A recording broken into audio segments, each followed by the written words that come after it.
It's my pleasure to introduce you to Mr. Raebel.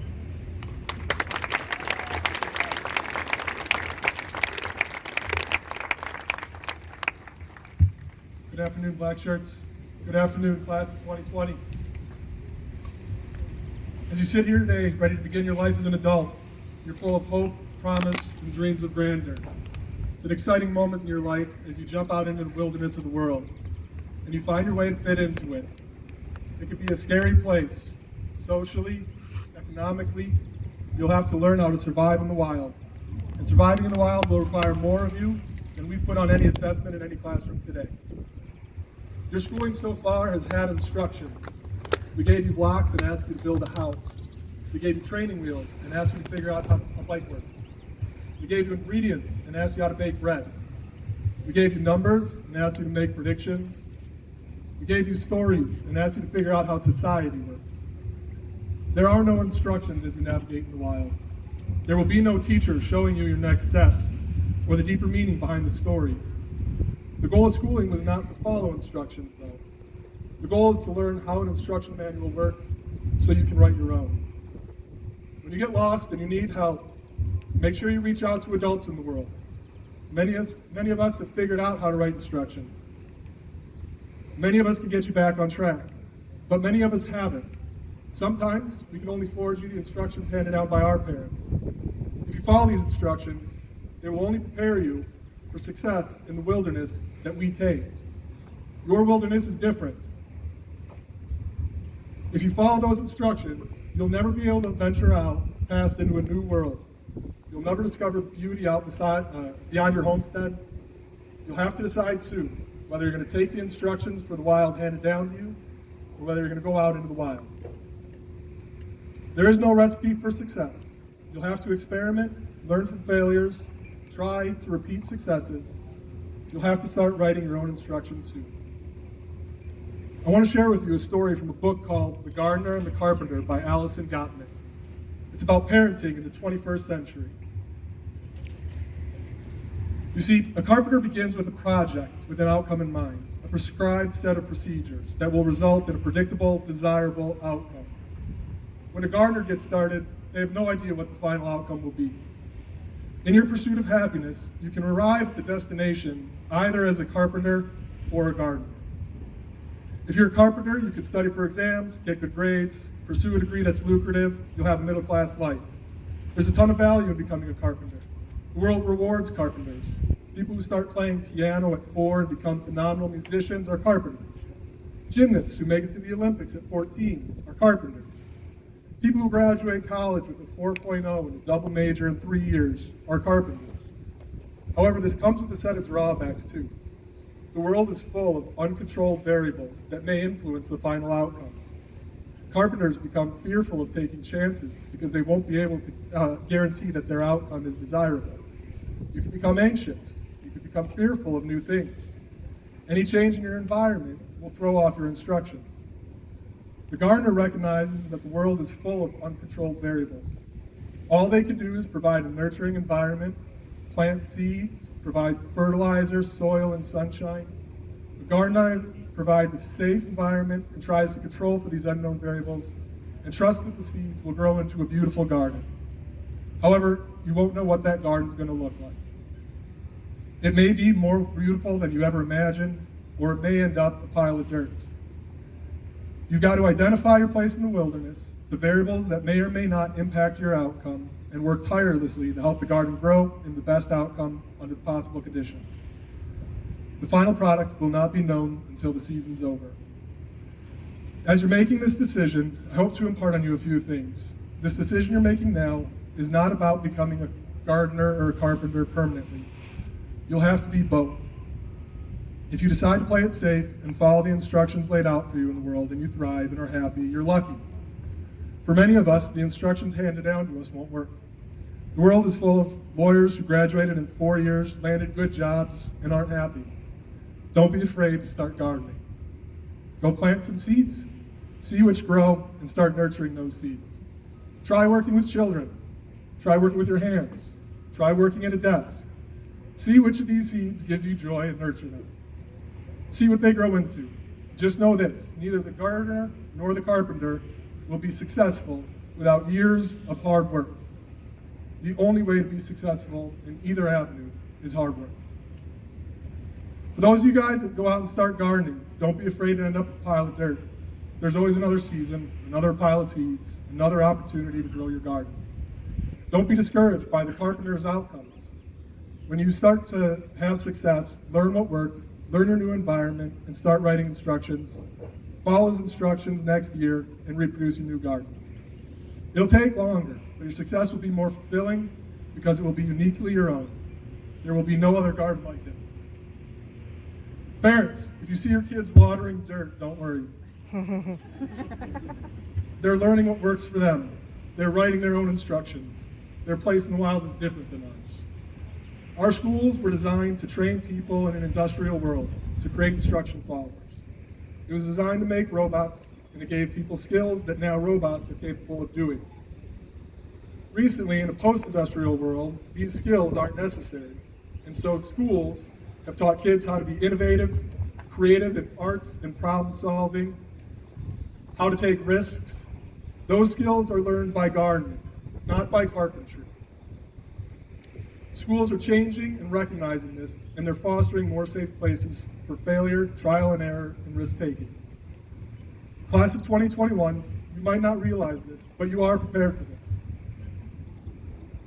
The value of both a gardener and a carpenter has never been more obvious than it is now. It occurred to me while writing this, that for many of you, this is the first time our instructions aren't working. The world has handed us a massive, uncontrollable variable. No one has instructions for how to navigate this world right now. We need to start thinking more like gardeners. If you're a carpenter right now, you might be full of fear and anxiety. For many of us, this might be the first time our instructions haven't worked, and rewriting them is scary. This is not the first time in my life that I've had to rewrite an instruction manual, so I wanted to share with you my experience. It's not as scary as you might think, and in fact, it's been more rewarding than I have imagined. As I said earlier, I was a terrible carpenter. I hated following rules. I hated being told what to do, how to live my life. I was stubborn, wild, and free. But I was terrible at taking care of myself. Shortly after going to college, I began to struggle. I wasn't disciplined enough to follow the rules. The freedom got to me and my grades started slipping.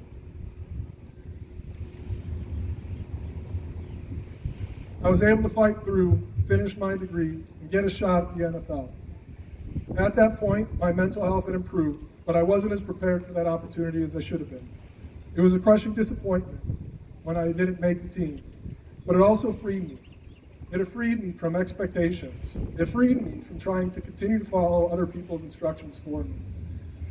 I was finally able to rewrite my own life, be myself, write my own instructions. And I'm not kidding you, after the NFL, I returned to get my degree while working 40 hours a week as a carpenter. I learned how to enjoy working with my hands, outside, and I was thriving. I got another shot at the CFL, and I trained much harder for this opportunity. I was in better shape, healthier, happier. I was still working construction, literally and metaphorically. After a week in Canada, I got hurt. I couldn't run, so I saw the trainer, who ordered an X-ray. When I walked off the field injured, in my locker was a locker that said, "Congratulations, you made the first cut." I was going to be there for another month, playing preseason games. I had the opportunity to make the final cut. But 6 hours after my X-ray, I was handed a plane ticket home. They weren't going to pay for my surgery. 6 months later, I passed my first actuarial exam. 2 weeks after that, I was diagnosed with cancer. I was 24 years old. No matter how good of a carpenter I was, no matter what my instructions said, I was handed a massive, uncontrollable variable.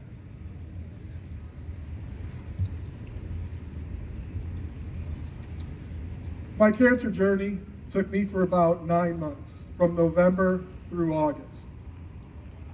Without going into the details, my journey changed several times, going through chemo, multiple surgeries, going to Indiana twice, living in Chicago, and living in Wisconsin. By my final surgery in May, I was told it's the most painful surgery a man can have, yet almost comparable to what a woman feels when she's having during labor. This surgery was a Hail Mary.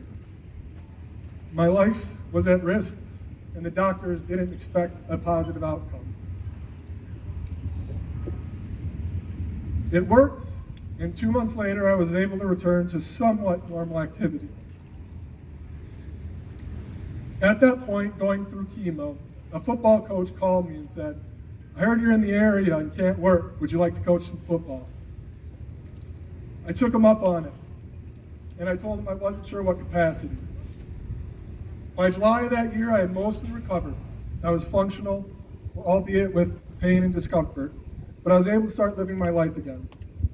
I played a pickup game with the kids and remember this moment very vividly. You know that feeling you get when you roll down a window for the first time in the spring?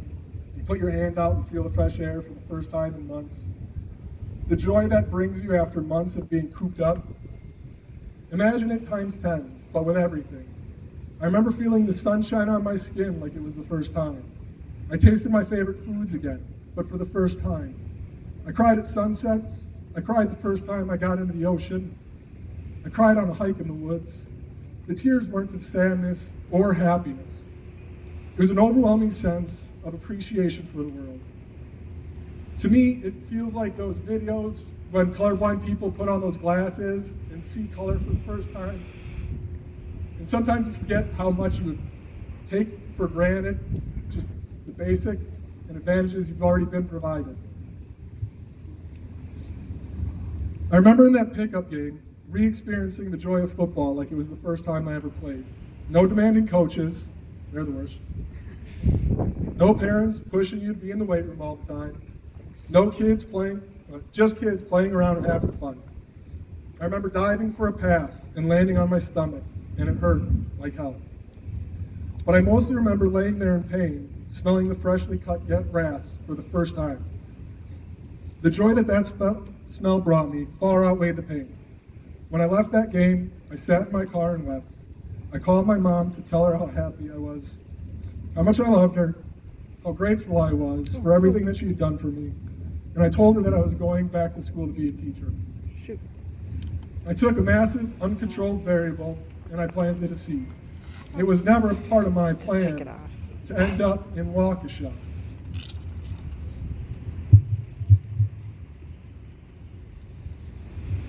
But standing here in front of you today, living out my dream with a beautiful family, a fulfilling career, an amazing community around me. The instructions I was trying to follow would have never had me up here. But this is my plot of land, my wilderness, my garden, and you all are more beautiful than I ever imagined. I can't help but notice the similarities between my experience and what you've all just experienced the last 5 months. They've been undoubtedly trying times for you. You all have experienced deprivation. You've had experiences unfairly taken from you. Your future plans have been altered, and you have been handed a massive, uncontrolled variable. There are no instructions for how to deal with this. As you're making your plans and following instructions, don't forget to look around and make sure you're following your own instruction manual. If you decide you're not ready to start writing, go wander off into the wild. I promise you, the further you wander and the wilder your plot of land you decide to start settle, the more often you stare at a plot of wet dirt, the happier, more fulfilled you'll be when your plot of land in the wilderness, in the world, finally sprouts. You'll feel prouder, you'll fear less, you'll take more risks, and you'll be able to recreate your own instruction manual, your own rules to follow for your own happiness. And I promise, you are capable of doing these things that you never thought possible. And when you do succeed, from my favorite book, and you will succeed, 98.75% guaranteed. Don't ever forget to appreciate your successes along the way. Don't forget to appreciate the mundane things in your life that you might be taking for granted. Appreciate the time you got to spend with your family. Appreciate your health. Appreciate your ability to work. Appreciate those around you that helped you get to where you are. And if your instructions stop working, learn from the pain, smell the grass, call your family and tell them you love them, show them gratitude, get up, and plant another seed. Congratulations, class of 2020. Good luck.